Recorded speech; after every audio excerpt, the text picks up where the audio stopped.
তো হ্যালো বন্ধুরা, কেমন আছেন সবাই? আশা করি সবাই ভালো আছেন। তো বন্ধুরা, আজকে আবারও একটু নতুন খবরের আপডেট নিয়ে চলে এসেছি। তার আগে ছোট্ট একটি রিকোয়েস্ট, এখন অবধি লাইক বাটনে ক্লিক না করে থাকলে বাম দিকে লাইক বাটনটাতে প্রেস করে দিন, এবং চ্যানেলটি সাবস্ক্রাইব না করে থাকলে ডান দিকে সাবস্ক্রাইব বাটন রয়েছে, সাবস্ক্রাইবে ক্লিক করার পরে অল নোটিফিকেশানটা প্রেস করে দিন, তাহলে কবে একটা ভিডিও কিন্তু আপনার মিস হবে না।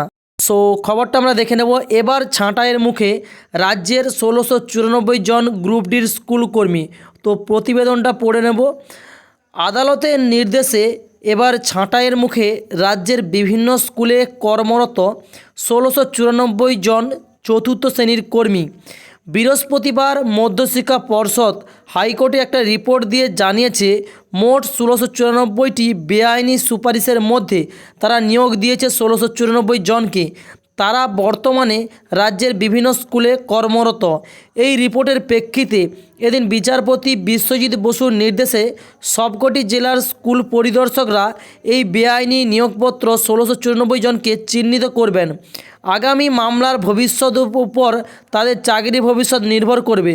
তবে বেআইনি নিয়োগপত্রের উপর বক্তব্য আদালতকে শুনতে চায় বলে জানিয়েছেন বিচারপতি। এ প্রসঙ্গে বিচারপতি বসুর মন্তব্য, যে দেশের আইন আজমল কাসভকেও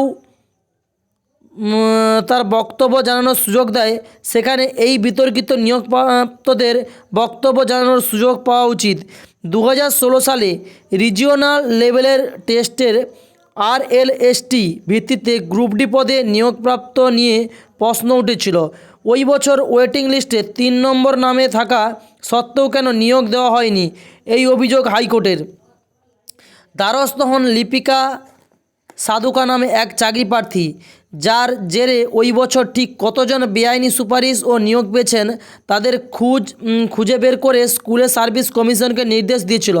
বিচারপতি বসু এদিন রিপোর্ট জমা পড়ার পর বিচারপতি বসু কড়া অবস্থান নেন। তিনি বলেন, অবিলম্বে এই ১৬৯৪ জনকে খুঁজে বের করে তাদের স্কুলের সমস্ত কাজ থেকে বিরত করতে হবে।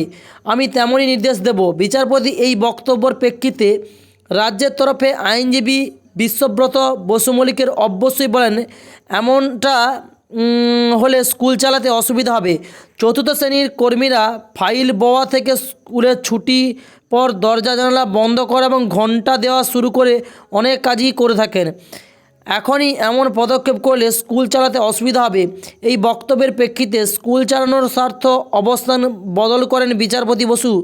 আগামী ২৪ জানুয়ারি মামলার পরবর্তী শুনানি। তো বুঝতেই পারলেন, ২৪ জানুয়ারি কিন্তু লাস্ট শুনানি রয়েছে বর্তমানে, এবং ছাঁটাইয়ের মুখে পড়লেন কিন্তু রাজ্যের ১৬৯৪ জন স্কুলের গ্রুপ ডি কর্মী।